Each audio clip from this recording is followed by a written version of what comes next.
Right, SilentEgo, another podcast.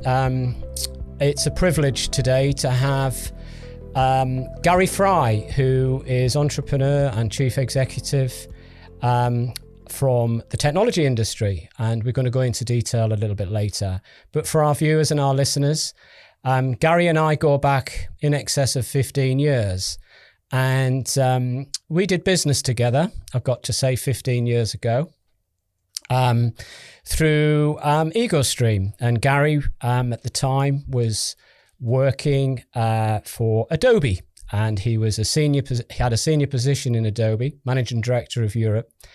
And long story short, he was the catalyst to EgoStream's journey of 15 years, because he was good enough to sign a contract, give us some business, I think we call that.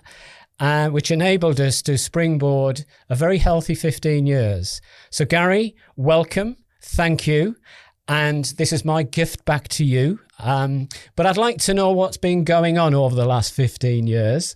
So maybe we can become a little bit nostalgic to kick off with, and then just talk about your journey and how it's been for you. Because I know that, you've been very successwell. And I think we can safely say that you're now a veteran. But I remember when I met you, we were out there making it happen. So welcome, and let's have fun for the next 30, 40 minutes. So how you doing, and how's the new venture, by the way? Because I know you've just started a new position as chief executive, and I have, yeah. So 3 months into it now, and going incredibly well. So before I start about that, let me just reflect back to that 15 years ago, back in Adobe. Yeah. So when we discussed this last week, I was just thinking about what that was about and what that engagement was about, and reflecting that into the current times. And if you remember, Paul, the business or the IT world, or the technology world was also in transformation in those days. And I inherited a team of sales professionals that were also going through a transformation of selling bits or boxes. That's right. into trying to sell solutions, and trying to sell and trying to solve customers' problems, rather than just selling boxes and what they had. And I think all credit to you and your team at the time. You helped us change a pretty dysfunctional sales team into a really strong group of individuals that were solving customers' problems. And it was, and you look at today now, and that transformation is happening again in a very different way. Nostalgia is an interesting word, but we were certainly both a lot younger in those days, and probably more naive, and maybe a little bit more aggressive. But I'm pleased to be a veteran now. So exactly right. And I think the kind of phrase is, the wisdom of the ages. As we all mature, we live and we learn, and here we are. But before we go into the future, I think that I was just talking earlier this morning that we are on the precipice, as you quite rightly have identified. It's all about to happen. Technically, for the next 10 years, we're in this great big upgrade. But going back 15 years, we just suffered coming off the dot-com crash. And what was quite interesting there was a lot of the predictions, if you remember right, Gary, these big forums we were probably both going to independently, learning about how the internet was going to take charge of our destiny. And, retail is a good example. And, in some respects, it was, predicted, wasn't it, 15, 20 years ago, but where we are now and what the future's looking like. And you're right. The predictions were that we were going to be more connected, and devices were going to be more powerful, and information was going to be key. All those buzzwords that we had, back in the early 2000s. But you could never have predicted where we're at now. You could never have predicted that we're here on a Zoom call, with absolute clarity of data and transmission. And I've got my iPhone I've got more power on that than mainframes we used to sell in IBM back in the 90s. And the amount of information that we have now, we use as individuals, let alone as business people, we could never have predicted that. I mean, we could never have said that, I can get any information anywhere in the world that's accurate and up to date in order to do my job, my personal life. I can order anything I want, and it will be here tomorrow from a retail perspective. I don't think anyone could have predicted that. And you look forward now to the next 15 years. Yeah, what comes next? Well, it's mind blowing, isn't it? And I mean, I'm pleased you've said that. But going back, and I was thinking about this morning in thought process for our conversation, Gary. But what phone did you have in those days? I mean, I think I had a Nokia. Yeah. It was pre Apple, wasn't it? I mean, Steve Jobs hadn't released any of this stuff, and I remember. I mean, we all had Nokias. Yeah, Nokia was the standard phone, and they had a monopoly on the market. Yeah, even previous to that, we all had Motorola's. Yeah, so we had the big handsets, and I've always, partly because I work in technology, but I've always been an early adopter of any technology. And the speed and pace of just that handset change has been incredible. I remember being at an Adobe conference in San Francisco when the first iPhone came out, and America was the place that released them first, and I got one. I was very proud to have one, and I was just in awe that I could watch video live streaming. Okay, through Wi-Fi in those days, not through 3G or 4G or 5G now, but. I was just amazed that I had that amount of connection on that little tiny phone. But yeah, I mean, just think of back to the days of the poor old Nokia. Of our information then was a text message, and we could communicate via a phone call and via a text message. And you think now, yes, text and SMS and WhatsApp is used, but in a very different way than it was then. And how often do we have phone calls now? I mean, it's much more this type of forum and this type of interaction, and Teams meetings and Zooms meetings, and it's just absolutely the rate and the pace of change is beyond anyone's predictions, and that's the same. It's the same in not just the devices, but in the whole world we live in the data we consume, the data we store, the data we process. And it's great to be part of that. It really is. It is, and I think I reflect back, and I found myself this week talking to somebody. I can't remember now who it was, but I think it was a coaching call I was doing via the Glassroom, obviously via the screens. And I remember introducing myself and walking through my background and saying, I've operated in technology for 25 years, and it's been very kind to me, in the sense of, going back a bit and talking about why we all got into it somehow. And we've all got stories about, why we did it. And I think one of them was obviously it was quite lucrative, and it was a dynamic industry, wasn't it? It gives you a lot of, it presented a big opportunity for you. And I think more so if you'd moved into sales in a more commercial capacity.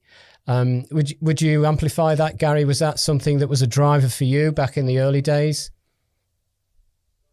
Gosh, how did I? Yeah, that's a great question, Paul. I think it was partly an interest because I was always interested. When I was at school in computing and software and devices and technology generally was an interest, and partly. As we evolved into our careers, back in the late 80s, technology was one of the really interesting places to be, and it was probably later in the 90s where the real drive of the commercial drive of the money and the opportunity came out. But I think first it was the interest, and then. The drive into the commercial side of the business was very much that. It was the shiny new toy, and there was sort of finance, and there was technology, and I was never clever enough to go into finance. So technology seemed to work really well. I was also thinking, back in the day, I mean, nostalgia, it's interesting, you're winding it all back. The pace was different, wasn't it? We were, somewhere along the line, and we're a bit more frazzled now with it all as well. But, the pace was different. I remember, zipping up and down the M4, doing deals with different businesses and things like that. But I was just sharing a view. What car were you driving back in the day, back in the early days? What sort of... Wow, gosh. I think my first company car would have been when I was at IBM, and it was a Rover 214 SLI. Wow! Red. Wow! I was incredibly proud of that car. It was great. And my phone, by the way, in that was a transportable. So it was, you picked the phone up and had a car battery attached wow. to it. And I was amazed that you could actually make a call out of this thing. And I'd carry it into customers, my toolkit and my transportable phone, out of my Rover 214. You talk about being frazzled, and that's a big change, isn't it? In before technology overwhelmed us with this information, there was time to disconnect. Yeah, and you rarely get that time now. And our working day of ourselves and our teams has changed, and we have to be careful of that because you're always connected. You're whether it's email or meetings, you've always got data coming into you. But back in the day, you would disconnect. You would get home after driving around, seeing customers, and you were rarely contacted in the evening, and you would rarely, be on email or, and it's both a blessing and a pain having that access to information and data, and it changes the way we are. And not saying the pace wasn't hard, it was incredibly hard. And many of us were frazzled in those days also. But for different That's reasons. right. Yeah, I mean, it was...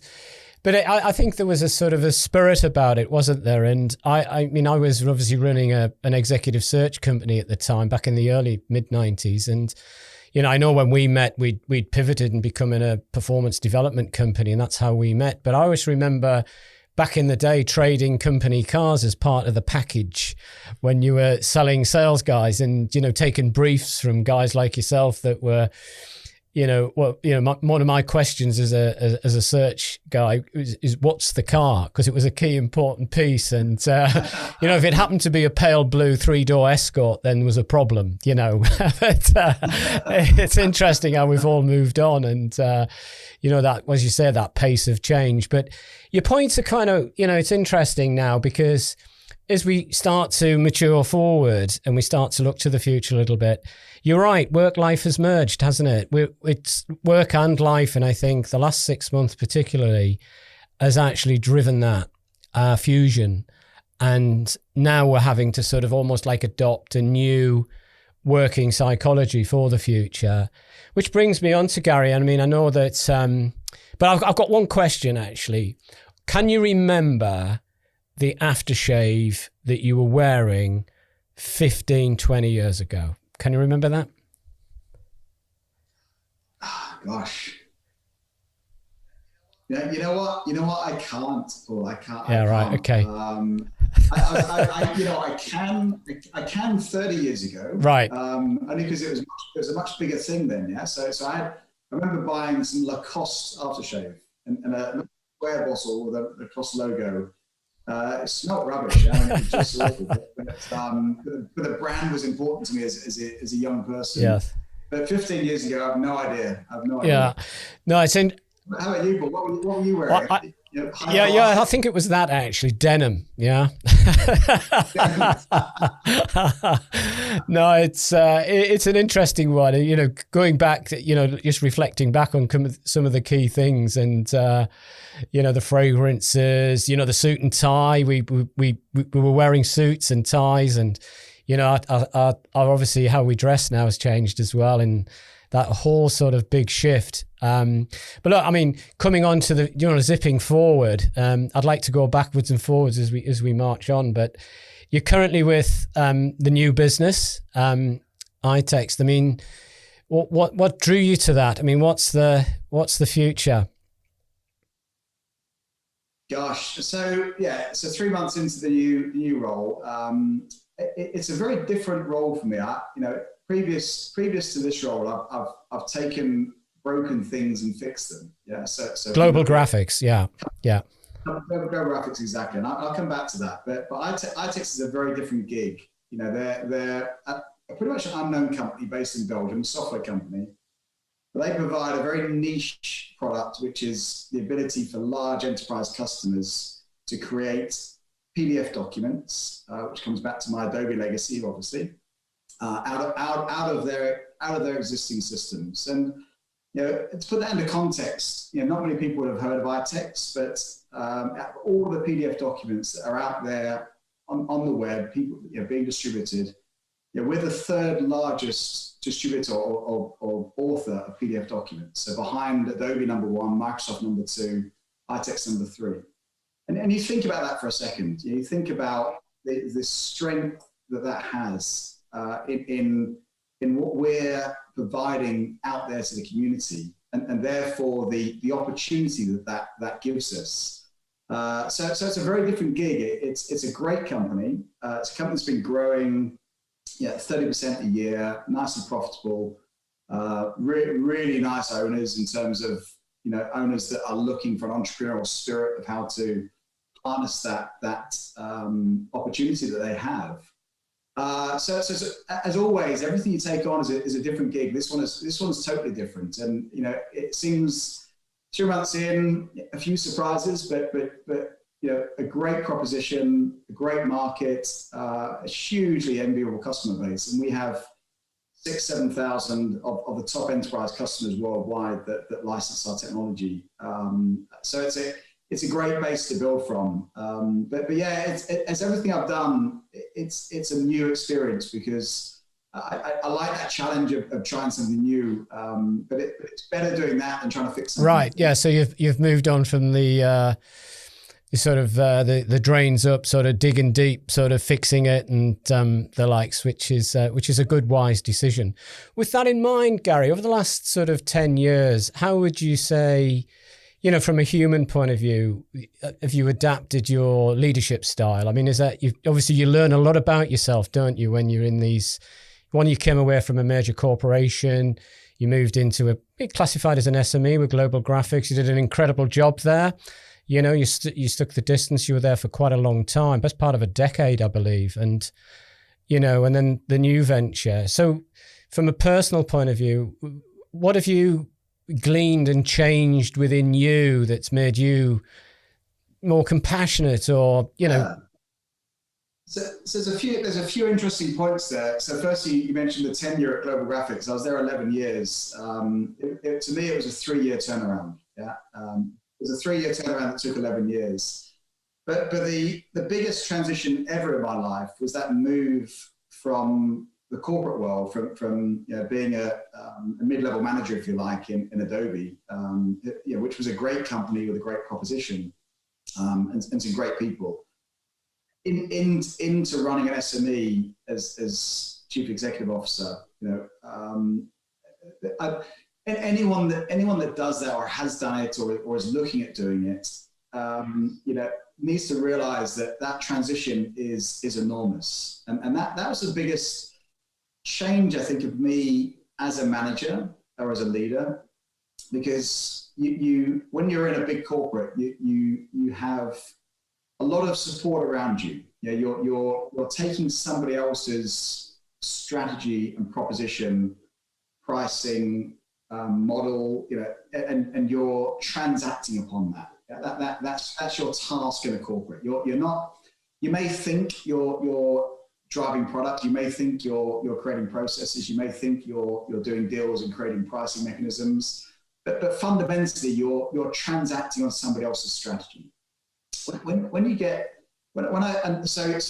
that builds a level of confidence, but also builds a bit of a level of arrogance. And when I took on the job at Global Graphics, my confidence was at an all-time high because through the work you did and the successes we had in Adobe, it was all we were doing great.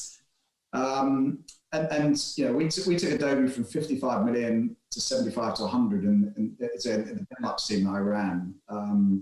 And so this little company in global graphics that was turning over 8 million euros, 120 people, losing money, taking that to 20, 30 million was dead easy. That's just simple. I mean, but it's but when you come into that, gosh, it was incredibly hard.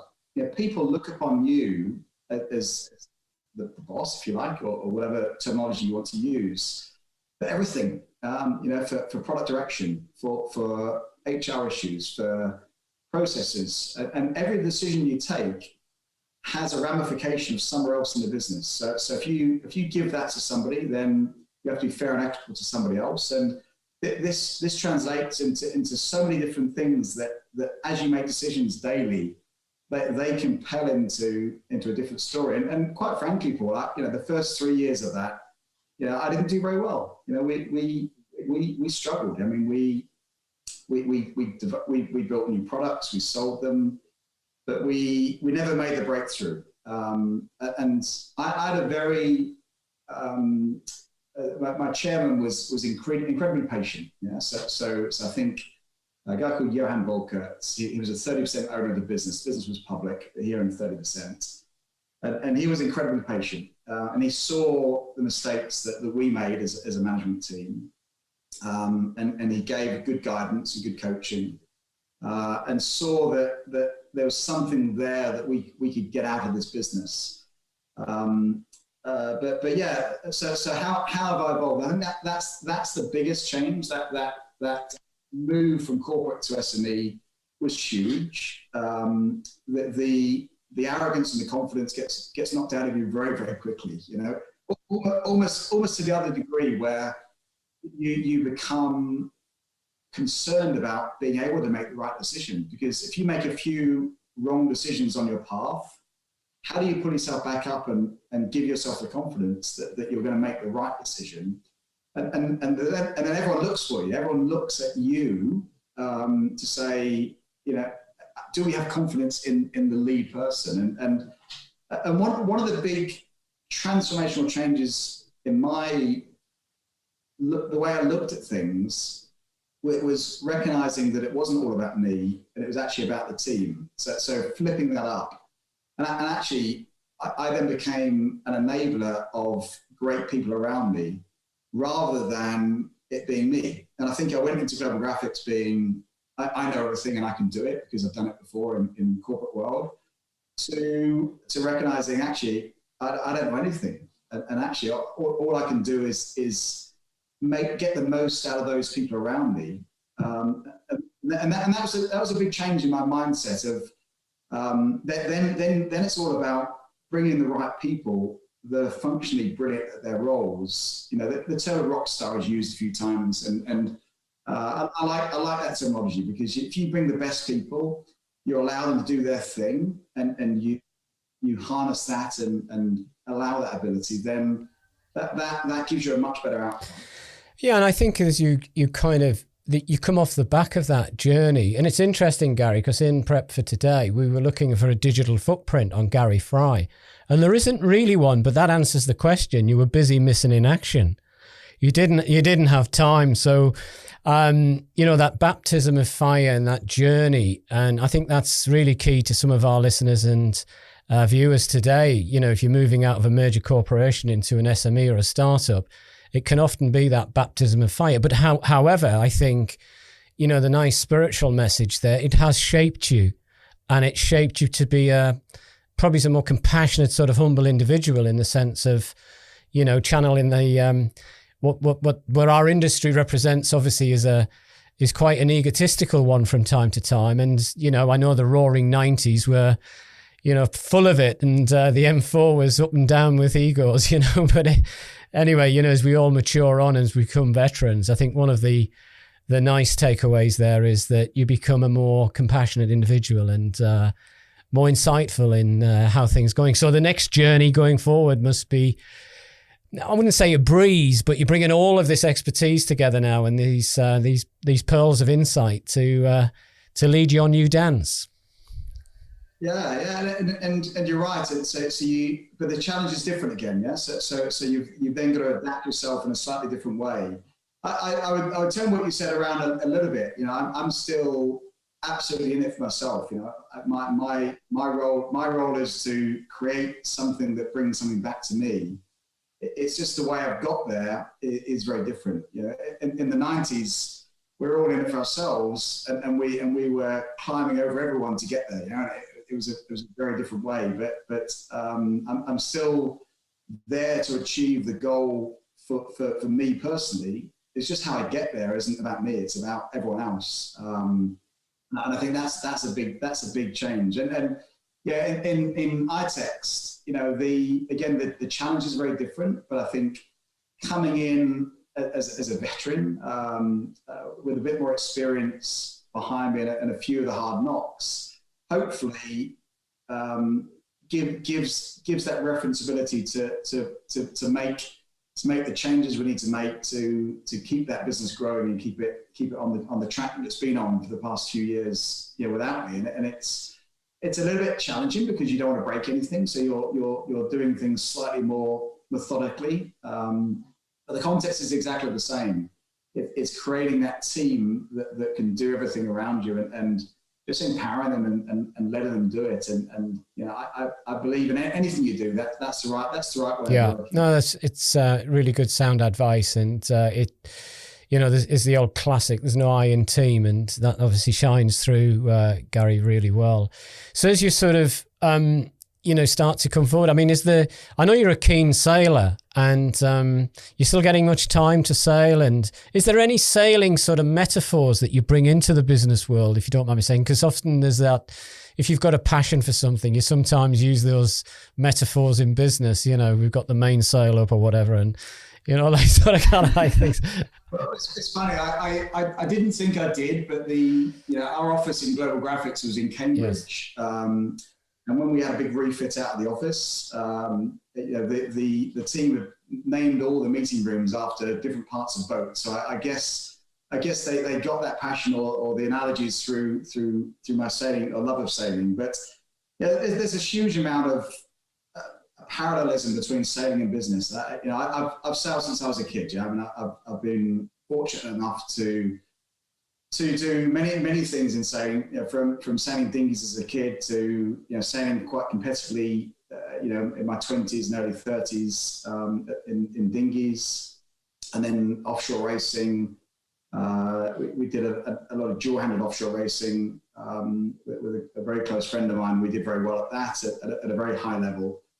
And then you know, then comes the family. And you know, you've got work and family, and offshore racing doesn't quite fit into that because, you know, it's a huge time constraint. So I've focused on, you know, sailing as being very much a family trait. So my two children are both avid and keen sailors and very good at it. My wife sails. We have a boat that we race together now. So the four of us actually, you know, campaign a boat, and we don't race at the same levels that we used to. But we race competitively, and we do okay. But I always use the teamwork and the analogies of running a boat back in business. And actually, I used to use my boat as a way of getting the management team together to get them out of their comfort zone into new places. And I after 3 or 4 years of doing this, I felt a bit guilty. I drag all this team down to the south coast and get them on the boat, and we do exercises and get them doing different things. And after about the 4th year, I said, you know, let's do something different this year. You know, let's do something that you want to do rather than it being my passion. And actually, they said, no, great. But you knew they were going to say that, right?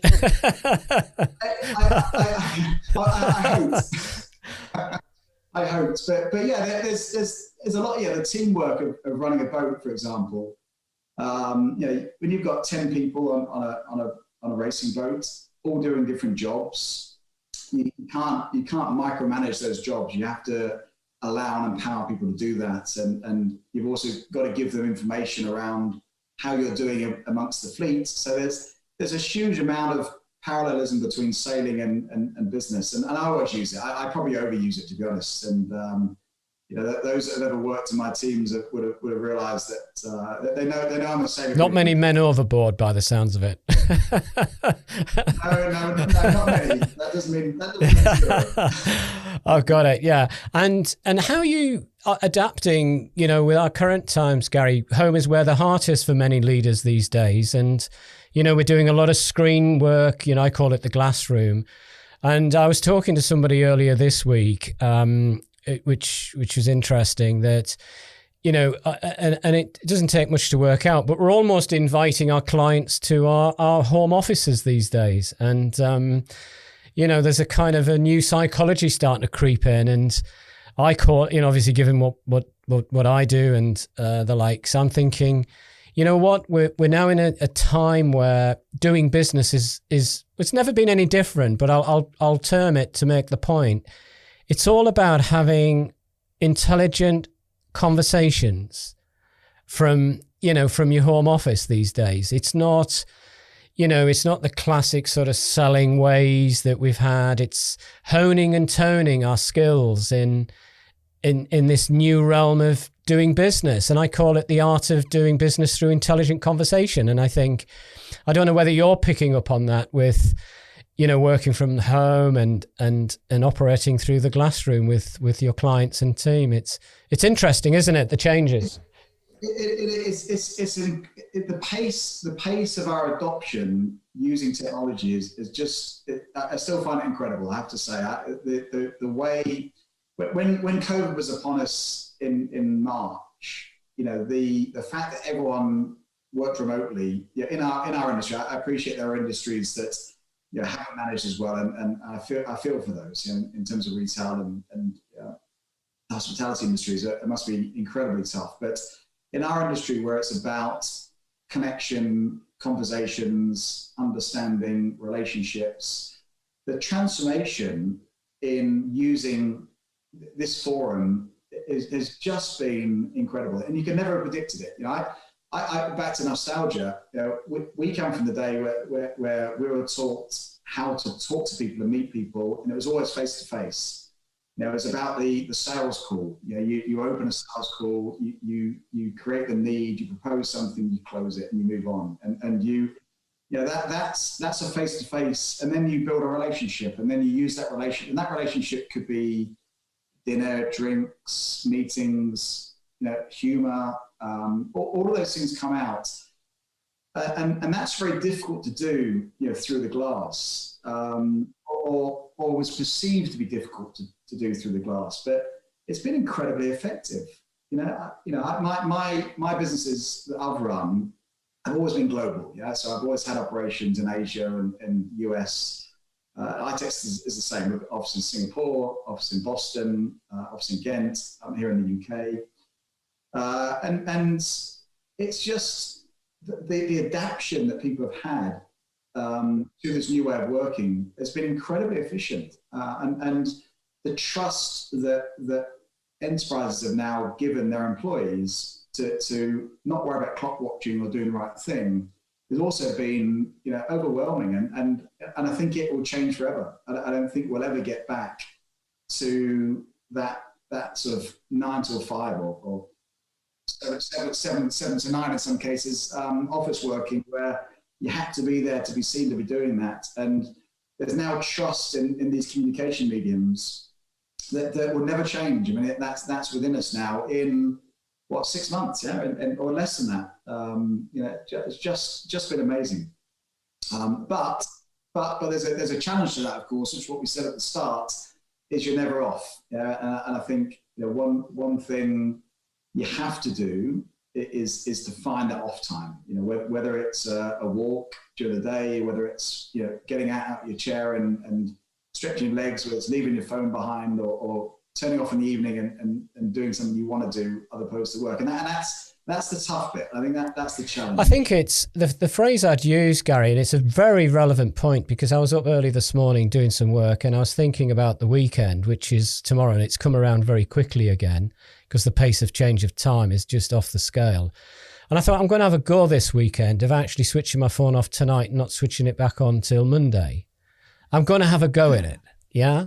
And so that was That was my, yeah, exactly. So, you know, it's your points are incredibly well made, that all of a sudden that work-life integration has arrived, and, you know, the whole psychology of how we're living is to change as well as. So it comes back to your point, which is what we're all experiencing right now, that, you know, there's different demands coming in different ways, and you know, we're all responding. But I think that's a really, really good insight. We're having to learn how to become more ritualistic about how we're doing stuff and find cut-off points. Because as you say, going back to the roaring 90s as an example, things were, dare I use this word, they were frantic, but there was more balance. There was that sort of off and on little bit. You couldn't get me after a certain time and the like. So, yeah, the future's interesting, but I think that we all know that the marriage between the human and the technology is on its way. And I think there's a lot of optimism technically for the next decade, you know, en route. But you know what, Gary, this has been an absolute fantastic walk down memory lane, and, you know, that nostalgic piece of going back and how times have changed. But, you know, in essence, it's, you flourished. You're doing incredibly well. I wouldn't say you've done incredibly well, because from what I've picked up, there's still the tiger in the heart, and you're still out there doing your thing. But I wanted to say thank you so much. And one final thing, any advice for the young aspirants that are coming forward in the technology industry? Gosh. What advice would I give to my younger self? It's just to challenge yourself. I think you know the things. If you look at people that come on board that try different things, then they tend to succeed.